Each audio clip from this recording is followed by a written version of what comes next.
যত জানি আলোক সমুদ্র আলোক সমুদ্র আলোক সমুদ্র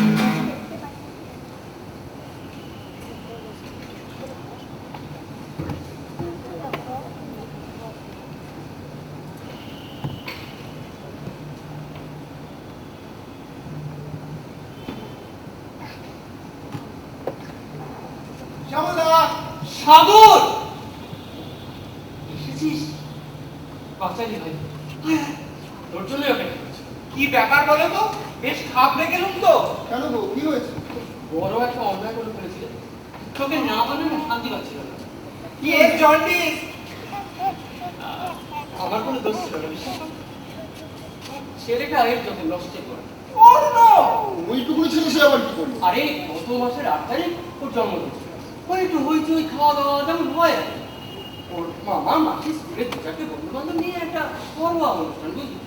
তোকেও তো নেমন্তন্ন করেছিলাম, তুই দেয়নি না, মনে আছে? অ্যাকচুয়ালি তখন হ্যাঁ, মনে থাকবে না কেন? খুব মনে আছে। এখন হয়েছে কি, সেই অনুষ্ঠানে আমাদের রান্নার মাসি ওর ছেলেটাকে নিয়ে এসেছে।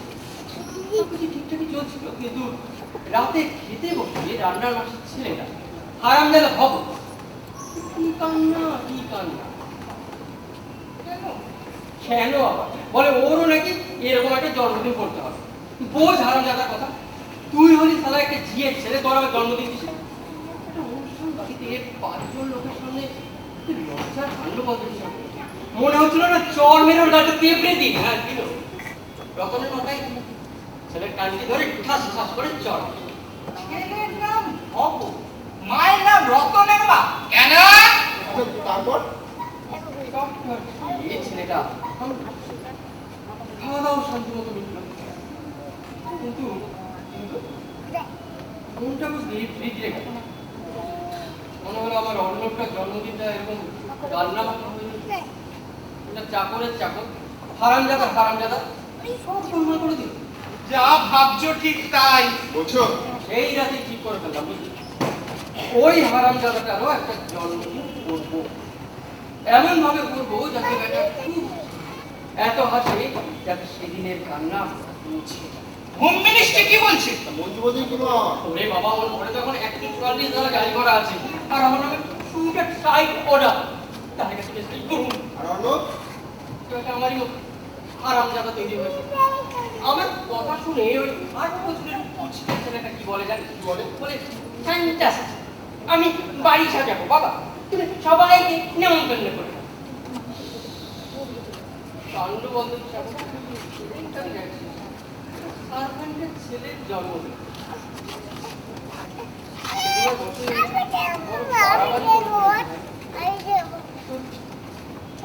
বৌদি বোধহয় ডিভোর্স নেবে আমার। কেস জন্ডিস নয়, কেস ক্যান্সার। তুমি মঞ্জু বৌদির সঙ্গে কোনো কথা বলনি এই ব্যাপারে? আরে বাবা, আমাকে তো ঘরেই ঢুকতে দিচ্ছে না, সারাদিন ড্রেসিং টেবিলের সামনে বসে আছে, আমাকে দেখলেই চা পাচ্ছে ছুটছে, চিমনি পাউডারের দুটো চুলের টিপ হাতের কাছে যা পাচ্ছে তাই। একটু চেষ্টা করে দেখ না, যদি বেড়ে দিতে পারিস। আমি? লাইফ ইন্স্যুরেন্স করা নেই, চলো কেটে পড়ি। তা আমি কি করে করবো? আরে হবে হবে, প্রথমে অভিযোগ হলো খুব মন দিয়ে, তারপর দু চারটে সহানুভূতি সহমর্মিতার কথা বলে ওর আস্থা অর্জন করল। তারপর শত্রুতা মানে আমার নিন্দে করল। আর শেষ পাতে কয়েকটা গরম গরম প্রতিশ্রুতি পরিবেশন করল। Damage control. এই তো পুরো নেতাদের মতন কথা বলছে। বুঝলো? যাই, গিয়ে দেখি কি করতে পারি। হ্যাঁ যা শোন সাগর, সাবধানে যাস।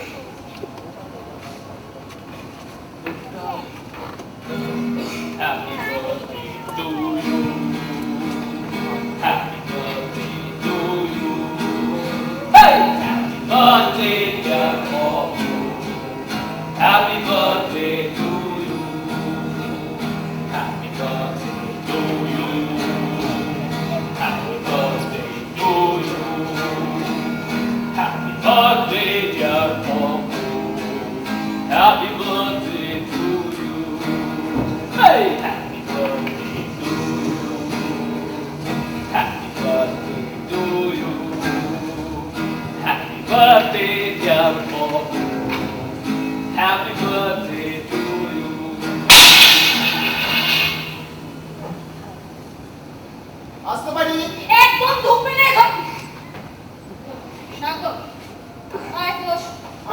বৌদি? সেই ব্যবস্থাই করতে হবে তোকে, বলো কি যাতে ভালো থাকি। পরিবেশন করি? আমি তো নুন লেবু এইগুলো দিয়ে পরিবেশন করতে পারবো না, একদম সবাই। সাগর, আমার একটা উকিল লাগবে। কেটে পড়ো। কেন গো? তা উইল করে সব সম্পত্তি বিলিয়ে দেবে নাকি? তাই ইতিহাসে আছে রাজা হর্ষ। সাগর, সাগর, আমি আত্মহত্যা করব। কেন করেছে? তুই হাসছিস? আরে বাবা আসবো না, আত্মহত্যায় যেমন করবে তো উকিল দিয়ে কি হবে শুনি? হ্যাঁ তুমি যদি বলো তাহলে আমি সৎকার সমিতিকে খবর। বলো হরি, হরি বল। আমি ডিভোর্সই করবো, তুই উকিল ডাক। ভেরি গুড ডিসিশন বৌদি। এই ডিসিশনটা কিন্তু তোমাকে অনেক আগে নেওয়া উচিত ছিল। যা বেটার লেট দেন নেভার নেভার। বাড়িতে লোকজন আছে, সবার দাবার রেডি। বিয়ের মতো বিবাহ বিচ্ছেদ ওই জয় করে হওয়া উচিত। পেরে বলেছ মাইনি, বিয়ে বাড়ির মতন বিচ্ছেদ বাড়ি। সবাই সেজে খুঁজে আসবে, বেশ ধুম ধারাক্কা হবে। তারপর ওই হাত চেপে পাতা ঘেঁটে খাওয়া দাওয়া, তারপর ডিজে ফিজে লাগিয়ে নাক নাগিনি নাচ আর নাগিনে নাগে। কি হলো? কি দেখছো? মঞ্জু বৌদি, কি মঞ্জু বৌদিকে ভালো সুন্দর দেখাচ্ছে, তাই না? আমার মনে হয় 30 বছর বয়স পর্যন্ত মেয়েরা সেজে গুজে বাইরে থেকে রূপ সংগ্রহ করে। 30 বছর পেরিয়ে গেলে তার আর প্রয়োজন হয় না।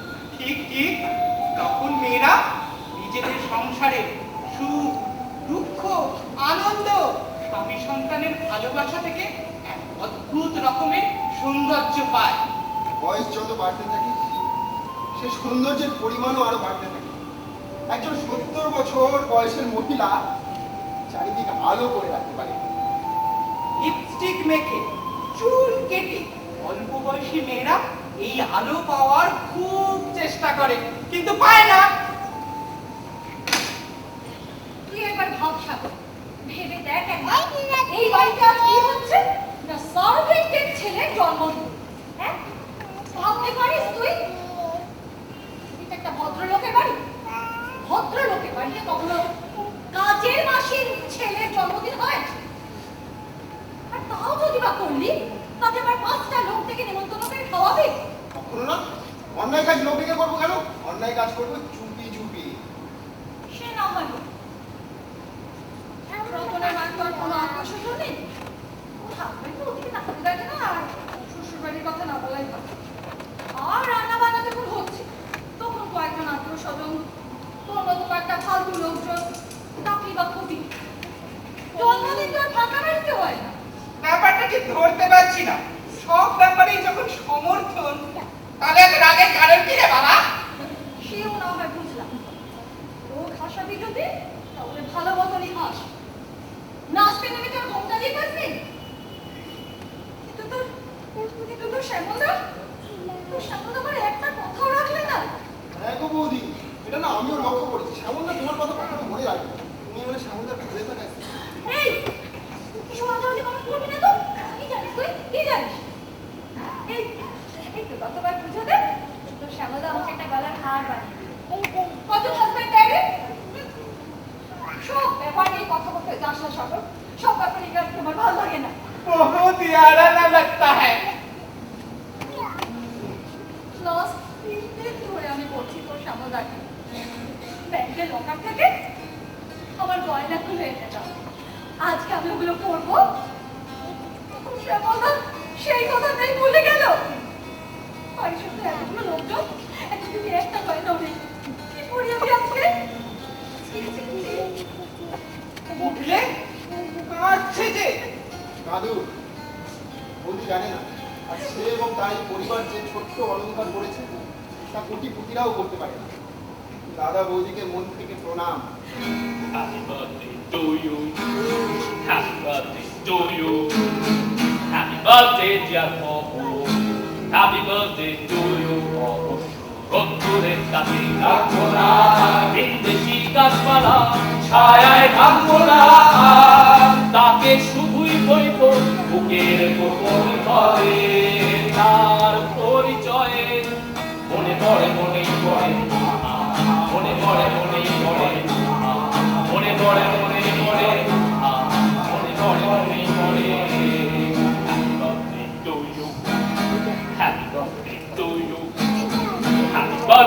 আর অপু মনে পড়ে মনে পড়ে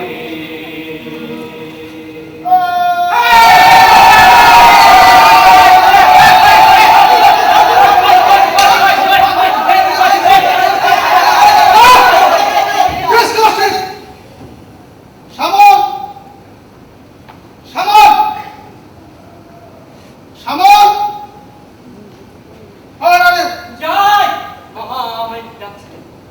এই মশা মাছিগুলোকে এখান থেকে এক্ষুনি তোলো। কেন কি করেছে? আরে ওয়াস্টিং কি করেছে? এটা কি ভলিবল খেলার মাঠ? এই সোফাটা কি ভলিবল খেলার নেট? আর আমি কি নেটের খুঁটি? মানে মানে আমি এখানে বসে থাকা সত্ত্বেও এরা আমার মাথার উপর দিয়ে টপকে টপকে ভলিবল খেলছিল। না শ্যামল বাবু, আমরা বল ক্যাচ খেলছিলাম। সরাব সর্পকা, যদি আমার লেগে যেত কি হতো? তাহলে কিছু হতো না, এটা প্লাস্টিক বল। লুক সামল লুক, কি সাংঘাতিক, কি টেস্ট মাল্টিনেটি। বড় হয়ে বড় মেয়েগুলো একখানা জঙ্গি হবে। এই তোরা একটু থামবি, থাম। আপনি আমি ওদের খাওয়া চেয়ে নিচ্ছি, আপনি কিন্তু বসুন। আমি ঘর ফাঁকা করে দিচ্ছি, ওরা আর কেউ ডিস্টার্ব করবে না। এই দে তো বলটা দিও, বলটা। এটা কে রে? মামা কর দিগ্গজ মঞ্জু বলছি শ্যামলদার বলে এত তেল মারতো না। শোন, বলছি অনেকক্ষণ খেলেছিস তো, এবার পাশে ঘরে গিয়ে একটু গল্প কর। যা, তাহলে কাকু আর একটু খেলি। এখানে খেলো না বাবু, এখানে খেললে জিনিসপত্র ভেঙে যেতে পারে। আমরা সাবধানে খেলবো কাকু। শ্যামল, আমার দেরি হয়ে যাচ্ছে, মিটিং আছে। হ্যাঁ মামা, এই আর একটু মাংসটা হয়ে গেলেই বন্ধু আপনাকে দিয়ে দেবো। এমন ভাব দেখাচ্ছে যেন প্রধানমন্ত্রী দিল্লি থেকে এসে ওনার জন্য রাত ভবনে অপেক্ষা করছে। শ্যামলদা, ওটা আমায় দাও না, আমি বরং ওদের একটু কোচিং করাই। ঘরের জিনিসপত্র বাঁচিয়ে কিভাবে জায়গা মতো ফিট করতে হয় সেটা আমি শিখি। চল বাইরে গিয়ে আমরা খেলি। সাগর, সাগর দাঁড়া। তোকে ছোটদের সঙ্গে হ্যাঁ হ্যাঁ করতে হবে না, একটু মামার সঙ্গে গল্প কর। আমার বোর হচ্ছে। আরে আমার টিম, এই নে তো নে, বলটা নে, বাইরে গিয়ে খেল। যা। আমি আসছি। হ্যাঁ চল যা। এই হচ্ছে সাগর, আমাদের সঙ্গীত। ওর কথা আপনাকে বলেছি, অনেক গল্প। আমি ওইদিকে দেখি বন্ধু, বন্ধু বলে বলো নাকি, আর মামার দেরি হয়ে যাচ্ছে যে। মামা ভালো আছেন? কাকে মামা বলছেন? আমি মিস্টার সেন। ওই নামে রাখলেই বুঝতে হবে। আপনার টেডিয়া পাপি। ঠিক আছে, তো মিস্টার সেন, মুদ্রা শিল্প সম্পর্কে আপনার কি মত? আপনি কি মনে করেন ওপেন ইকোনমির জন্য আপনি যাই বলেন না কেন মিস্টার সেন, আমি কিন্তু আপনার ব্র্যান্ডের উপর একটা ইকুইলিব্রিয়াম। আপনি কি বলছেন? আমি ঘটাম ঘাবড়েছে। না আসলে মিস্টার সেন সম্বন্ধে তো আর হালকা কিছু নিয়ে আলোচনা করা যায় না, তাই ভারী জিনিস নিয়ে আলোচনা করার চেষ্টা করছি। আপনাকে কোনো চেষ্টাই করতে হবে না, বুঝেছেন? চুপ করে বসে থাকুন। যেমন বাড়ি তার তেমনি সব লোকজন। সার্ভেন্টের জন্মদিনে কারা আর আসবে? এমন মঞ্জুর যে এতটা অধঃপতন হচ্ছে তা আমি বুঝতেও পারিনি। না, এ বাড়ি তার আসা যাবে না। পচা গেল তুই গাছ যা। মিস্টার সেন, আমি হরতাল আমাকে মিস্টার সেন বলে রাখবেন না। বুঝো, মামা বলে ডাকা যাবে না, মিস্টার সেন বলা যাবে না, তাহলে কি বলে ডাকো? কুকুমুকা হেল্লা। এই যে আপনাকে এই যে বলুন, মানে না, আপনার মতো একজন স্বনামধন্য মানুষ একটা সার্ভেন্টের জন্মদিনে খাবে, হাসাহাসি করবে। আপনার কি যতই চেষ্টা করো খেতে বসার মুখে এরকম আত্মত্যাগের আহ্বানে সাড়া দেওয়া কষ্টকর। তবে মাংসের গন্ধটা নাকে গেছে, তখন কি আর ছেড়ে যাওয়া যায়? আরে বড় লোক বলে কি হ্যাংলা নয়? না আমার কিছু না, তবে আমি শুনেছি এখানে একটা ওই বাঙালি ভোজনের মতো ব্যাপারের অ্যারেঞ্জ করা হয়েছে। কে বললো? খবর আছে উল্টো টাকা বস্তি থেকে সব ছেটিয়ে আসছে, আর মিডিয়াকেও ডাকা হয়েছে। সেই শ্যামল আপনাকে এ ব্যাপারে কোনো কিছু বলেনি? ওই না তো, সবার কিছুই না, বুঝলেন? পাবলিসিটি ক্রেজ, টিভিতে মুখ দেখানোর জন্য মধ্যবিত্ত সব হ্যাংলাম। এই হচ্ছে আপনার কথা। আপনার মতো একজন স্বনামধন্য ব্যক্তি যদি সেই হ্যাংলামতেই পার্টিসিপেট করেন, তাহলে আপনার স্টেটাসের লোকেরা আপনাকে নিয়ে চুটকি জোকস বানাবে মশাই, আপনার ভ্যালু কমে যাবে। আপনার পরিবার, আপনার পরিবারকেই বা আপনি কি মুখ দেখাবে? এই আমি না আসি ভাই, হ্যাঁ যা খেতে বসার আগে ভাগিয়ে দিলে। জানি ঠিক না, কিন্তু এটুকু শাস্তি দরকার ছিল। হ্যাঁ মামা, এদিকটা হয়ে গেছে, আপনি এবার চলে আসুন। কোথায় গেল? চলে গেলেন? চলে গেল না ঠিক? হ্যাঁ, একটা জরুরি ফোন এলো, আমায় বললেন ভাই সাগর আমি না চলি। হ্যাঁ, শ্যামল আর মঞ্জু যা করেছে সেটা পাথরে খোদাই করে রাখা হোক। এই শ্যামলদা আমার মনে হয় উনি পাথরটাই আনতে গেছেন, বুঝলে? একদম ছাড়লাম করবি না সাগর। মামাকে তোর জন্য একটা চাকরির কথা বলেছিলাম, একটা ভালো ছেলে চাইছে। তুই অবশ্য ভালো ছেলে লোক, তবু জানি এই ডাক্তাররা 4টের আগে নয়, উনি হ্যাপি। যাবই আমি যাবই, ওগো মামার একটা কথা বললাম, একটা গুরুত্বপূর্ণ বিষয় তোমার সঙ্গে আলোচনা করা। আমার মনে হচ্ছে তোমার একটা ডেঞ্জারাস ব্যাপারে তুমি বলতে। হ্যাঁ, আমি নিশ্চিত অবনামের ছেলেটা আমার কাছে এবার বলবে অর্ণব স্কুল যায়, আমিও যাবো। হ্যাঁ, শহরে হয়তো ওকে থামিয়ে রাখা যাবে, কিন্তু তোমাদের থামানো যাবে না। এক কাজ করতে 1000 টাকাটা রাখো, আর ধরো আপনি তাকে কাম করে স্কুল ভর্তি করে দাও। ওই খাতা যেমন সব মঞ্জু বলছি কিনে দেবে। এই সাগর, এই ব্যাপারে আর একটা কথাও আমি শুনবো না। ওই ঠাকুরদা যাবো, আমি যাবো। সাগর, সাগর শোন, আরাম চাল। চিরটা কাল আহা সঙ্গে আছে আহা জড়িয়ে লতা চিরটা কাল আহা সঙ্গে আছে আহা জড়িয়ে লতা থাকার বাবু নিমন্ত্রণকে দেখো কথা বলার সময় হয়নি আজো প্রেমন্তরে তার পরিচয়ে মনে পড়ে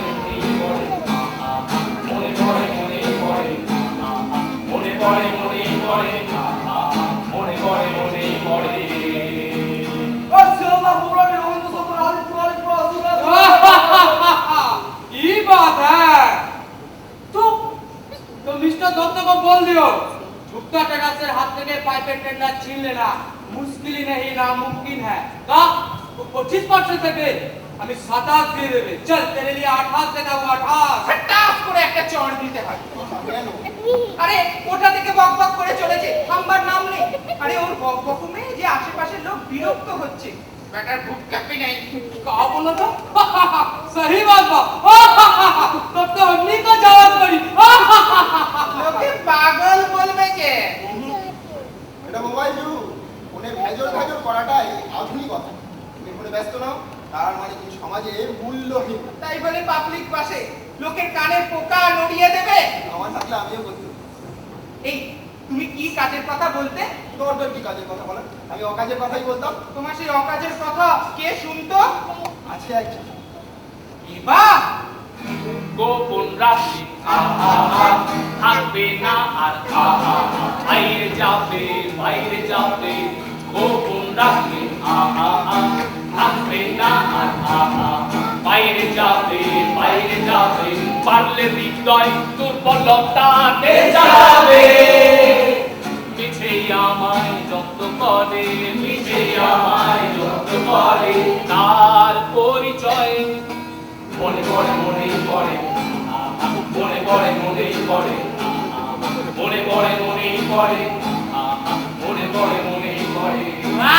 तू का रे? तू ज्यादा तो माल खाई नहीं पहुंचाया, बिजनेस करना नहीं है का? আবার শুরু করেছে। ইস, দেবাকে যদি একটা ফোন করতে পারতাম এই সময়। এই বদলটার কাছ থেকে চাইবে? বলবে এই ছেলেটা ভেলভেলেটা মোবাইল ফোন দিবি? ও মারবে। তাহলে হ্যাঁ, আমার ছোট কাকা হাসপাতালে ভর্তি, একটু ফোনটা দেবে। মানুষের মৃত্যুর খবরে এখন আর কেউ ঘাবড়ায় না। তাহলে का करी?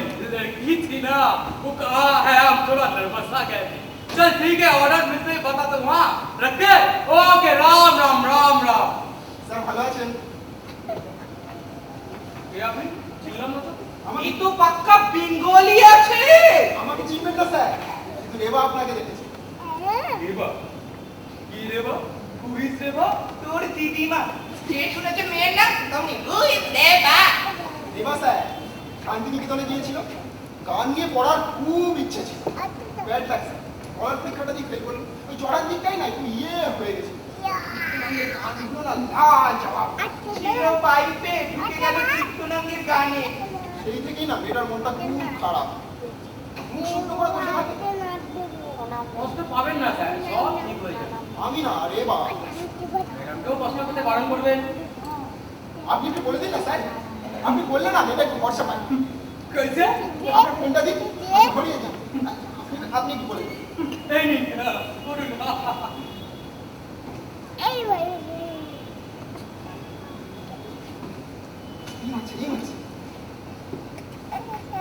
হ্যালো, কে বলছেন? হ্যালো এবার শুনতে পাচ্ছ? আমি সাগর। অত চেঁচাচ্ছ কেন? আস্তে কথা বলো। আসতে বলা যাবে না, আমি রানিং বাসে ফোন করছি তো, আমার কথাগুলো হারিয়ে যাওয়ার চান্স আছে। তোমার কথা এমন কিছু ভ্যালুয়েবল নয় যে হারিয়ে গেলে ক্ষতি হবে। তুমি বুঝতে পারছো না রে, আমি চলন্ত বাসে ফোন করছি। তাতে বাহাদুরের কি আছে? এমন করছো যেন মার্সিডিজ বেঞ্চে বসে আছো। আমি মোবাইলে ফোন করছি, তুমি আশ্চর্য হচ্ছ না? মোটেই না। তুমি খুব ভালো মতো জানো তুমি সবাইকে ভাবে বেড়ালো, আমার কথাটা একেবারেই ক্রিয়াশীল নয়। আর শোনো, মোবাইলে কথা বলাটা কোনো ট্যালেন্ট নয়, তাই একটু জাহির করার মতো কিছু নেই। তাহলে কি রেখে দেবো? না, রাখবে না। তোমার সাথে আমার কিছু জরুরি কথা আছে। আজ একবার আমাদের বাড়িতে আসবে। এক্ষুনি আসবো রে, বা হাতে তো কোনো কাজ নেই। কাজ নেই করে আর চেঁচিও না। সবাই জানে তোমার কোনোদিনই কোনো কাজ থাকে না। তোমার টাকা আমার আছে, এখন আসবে না। আমি এখন ব্রিটিশ কাউন্সিল যাবো, আমি ফেরার পর আসবে, টাইমটা বলে দিচ্ছি। আর শোনো, আমার সঙ্গে জরুরি কথা না বলে আমাদের বাড়ির কারোর সঙ্গে কোনো কথা বলবো না। আচ্ছা মালি বা দারোয়ানের সঙ্গেও বলবো না? না, কারোর সঙ্গে না। এবার যদি রাস্তায় তোমার বাবার সঙ্গে দেখা হয়ে যায়? আমার বাবা কি ট্রাফিক পুলিশ? না, পুলিশের বড় ধাপ্পা। নিশ্চয়ই তুমি গাড়ি থেকে নেমে আমার সাথে কাগজও খাবেন না। খেলে কিন্তু খুব ভালো হতো, বুঝলে? পাবলিক রিলেশনটা পুলিশের সঙ্গে খুব ভালো থাকে। বাবার সম্পর্কে কোনো অফেন্সিভ কথা বলবে না সাগর। সরি। তোকে এই তুমি একজনের সঙ্গে কথা বলবে? কার সঙ্গে? মোবাইল ভাই। কি বল? মোবাইল ভাই, আর ওনার ফোনেই তো তোমার সঙ্গে কথা বলছি। খুব ভালো মানুষ। তোমার একটা গান শুনতে চাইছে। এই কীর্তনাঙ্গের কোনো গান মনে থাকে একটু শুনিয়ে দাও তো, কম্পেস করে। হ্যালো জি, রাম রাম। হ্যালো কাটিয়া। আরে কাটিয়া, আমার যাওয়ার সময়টা তো বলবো না। না, থাক। মাম শোলে মুখ খুলে যায়। সেই খোলা মুখ যদি বাঘের মতো হয় তাকে কি বলবে? ওকে গাড়ি তো। আমার ভয় হলো তাই দারুণ কারণ। চোখ দুটো কৌতুকে উঠতে উঠতে আলোয় কালোয় হাসছিল এই সুখে আমার ভয় হলো তাই দারুণ দারুণ চোখ দুটো কৌতুকে উড়তে উড়তে আলোয় কালোয় আসছিল নীল সুখে ভয় হলো তাই দারুণ দারুণ চোখ দুটো কৌতুকে উড়তে উড়তে আলোয় কালোয় আসছিল নীল সুখে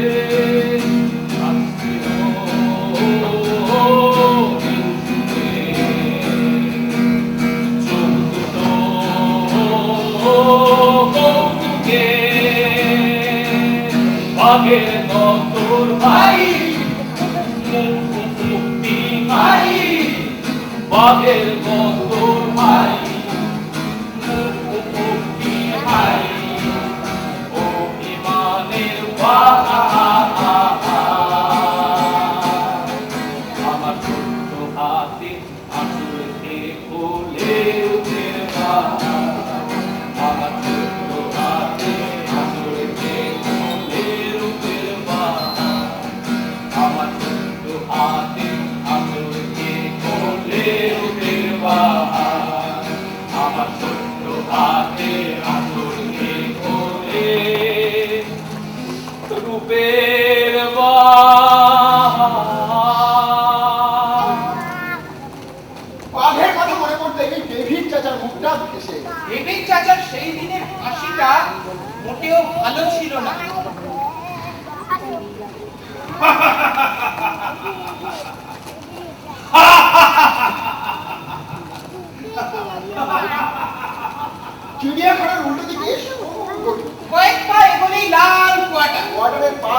তলায় ওয়ান রুম ফ্ল্যাটটাই ডেভিড চাচা। চাচা হলো চিড়িয়াখানার টাইগার কিপার। ব্যাঘ্র রক্ষক।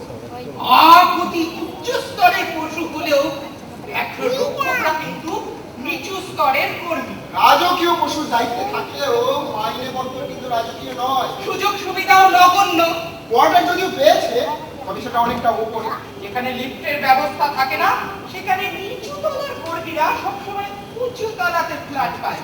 বড় অফিসাররা থাকে নিচু তলায়, কারণ সিঁড়ি ভাঙা, হাত ধরার কষ্ট তারা সইতে পারে না, তাই এই ব্যবস্থা। যেহেতু উঁচুতলার মানুষেরা সবসময় একটা না একটা কিছু হারায়, এখানেও হারিয়েছে। এখানে তারা হারিয়েছেন একটা চিলতে বারান্দা। এইখানে দাঁড়ালে চিড়িয়াখানার ভেতর পর্যন্ত দেখা যায়। গাছের পর গাছ, তারপর আবার গাছ, গাছে গাছে পাখির ডাক, কোয়েল, ফিঙে, ময়না ভোরবেলা ঘুম ভাঙানোর ডাক দিতে গিয়ে শেষ দিয়ে ফেলে। ভুল করে ডেকে ওঠে কোকিল, বারান্দার মাথা দিয়ে পাক খেয়ে রাতের পেঁচা ফিরে যায় ঘরে। ঘড়ির আলো একটু ফুটলে টিয়ার ছাপ বেরিয়ে পড়ে আকাশে। চোখ বন্ধ করলে মনে হয় কলকাতায় নয়, জঙ্গলের খুব কাছাকাছি চলে এসেছি। কোনদিন মাঝ রাত্রে হয়তো দরজা খুললেই দেখা যাবে এক বিরাট ভল্লুক হাত জড়ো করে বলছে, আচ্ছা কাছাকাছি কোথায় মুখ চাপ পাওয়া যায় বলতে পারে? মধু খাওয়ার পরে ইচ্ছা জাগে। এইসব সত্য মিথ্যা লোভে আমি মাঝে মাঝে এখানে চলে আসি। মাঝ রাতে এসে হই হই করে বলি, কামলা খাবি? ভাত দাও, খুব খিদে পেয়েছে। সাগর ভাইয়া বসো, দিচ্ছি। পৃথিবীর অসাধারণ মানুষদের মধ্যে কমলা ভাবি হলো একজন। ওর মুখে গল্প শুনেছি 11 বছর আগে বিহারের কোনো এক অজ গা থেকে কলকাতা এসেছিল বেড়াতে। তখন আমার বয়স 13 কি 14। বিয়ের 2 দিন পর কলকাতায় আসবো ঠিক করে। হানিমুন। সেটা কবি আর বাস ঠিক হয়ে গেছে, ফুল আঁকা ড্রাম গোছানো হয়ে গেছে, কিন্তু আমার স্বামী বলল যাবো। সে কি কেন?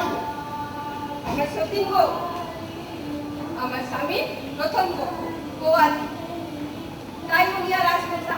আমার পোড়া কপাল। আর তারপর আশা হলো, হ্যাঁ বলো তো, কিছুদিন পর স্বামী, শ্বশুর, শাশুড়ি, ননদ, ভাই, দেওর, গ্রামের আরো অনেকে, প্রায় 30-35 জন টানা 7 দিন কলকাতায় থাকা। হেঁটে হেঁটে শহীদ মিনার, ভিক্টোরিয়া, হাওড়ার ব্রিজ, কালীঘাট, এই সমস্ত দেখে বাবুঘাটে ফেরা। তথা গঙ্গায় ডুব দিয়ে বাসের পাশে বসে রুটি বানাবো। একদিন 150 মতো রুটি বানাতাম জানো। আচ্ছা, তোমার মন খারাপ করছো না?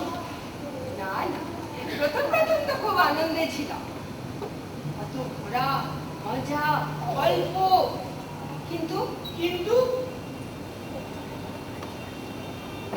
মন খারাপ হলো 5 দিন পর চিড়িয়াখানায়। ডেভিড চাচা বছরের জন্য তাই যথেষ্ট। আমি থেকে গেলাম ডেভিড চাচার কাছে। সাগর ভাইয়া তুমি বসো, ভাত হয়ে গেলে আমি তোমাকে দিচ্ছি। আমার ভাত খাওয়ার আবদারে কমলা ভাবি কখনো রাগ করে না। চাচা কিন্তু নেশায় থাকলে চেঁচায়। এই যে ছোকরা, নেশায় থাকলে চাচা আমাকে ছোকরা বলে ডাকে। কি ভেবেছো? এটা কি ধর্মশালা? হ্যাঁ, ভাত কি মাগনা নাকি আমি পকেটে কামাই করি? এক হাতাও ভাত দেবো না জানাম জ্বালাকে। Not a single spoon. Get up, get up, get up, get up. চাচা পাখির ডাক না শুনেই চলে যাবো আজ? রাত দুপুরে আমার বাড়িতে পাখির ডাক শুনতে এসেছে। এই, আমি কি পাখির ব্যবসা করি না? আমার বাড়িটা কি বার্ড স্যাংচুয়ারি? কমলা, ওকে বারান্দায় নিয়ে গিয়ে মেরে নিচে ফেলে দাও। ও ডেড বডিটা আমি কালকে নেকেড়ে দিয়ে এবার কাঁচু মাচু মুখে বলতে হবে, প্লিজ দাদা, নেকড়ে দিয়ে নয়, আমার সিংহ দিয়ে খাওয়াবে, বেশ বড় মুখ করে সবাইকে বলতে পারবো। চুপ! আমি কাকে দিয়ে কি করব না করব সেটা তুমি বলে দেবে। তোমার মনে না হোয়াট ফার্স্টে নোবডি উইল টাচ। এবার তো এলো মর্দন। কাকা তুমি রাগ করো না, তোমার জন্য আমি একটা দেশি হুইস্কি নিয়ে আসি। আমাকে মদের ভয় দেখিও না ছোকরা। আমরা I'm the oldest tiger keeper in the zoo. এবার উঠে পড়তে হবে আর বলতে হবে, বেশ, তোমার যখন এতই আপত্তি তাহলে চললুম। Don't take a single step. এক পা বাড়ির বাইরে বেরিয়েছো কি তোমার ওই বডিটা হাতির পায়ের তলে আমি পিছিয়ে মারবো। Under the elephant foot. আগে চলে যাওয়ার ভয় দেখাচ্ছি। জানো না, I am the oldest tiger keeper in the zoo. এই ওল্ডেস্ট টাইগার কিপার চাচার সঙ্গে আমি একবার টাইগার দেখতে গেলাম। এক কোনায় চুপ করে বসে রয়েছে। আমাদের পায়ের শব্দে মুখ তুলে তাকালো। আমি মুগ্ধ হয়ে তাকালাম। এত সুন্দর চোখ।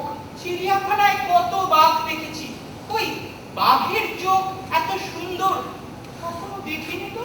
টানা টানা, জল ভরা চোখ দুটোই মায়া আর মমতার মাখামাখি।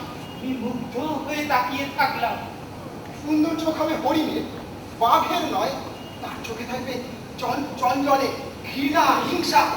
অথচ অথচ এই বাঘটা পাইনি। এই বাঘ পেয়েছে হরিণের মতন চোখ। আমার মনে হয় জঙ্গলে থাকার সময় এই বাঘ অনেক হরিণ মেরেছে, তারই শাস্তি হলো এই সৌন্দর্য। সেই দিনই মনে মনে আমি এই বাঘের নাম দিলাম হরিণ নয়ন। আমার বুকের প্রেম ওই মৃত মৃগদের মতো যখন তুলায় রক্তে মিশে গেছে। এই হরিণের মতো তুমি বেঁচে ছিলে নাকি জীবনের বিস্ময়ের রাতে, কোনো এক বসন্তের রাতে?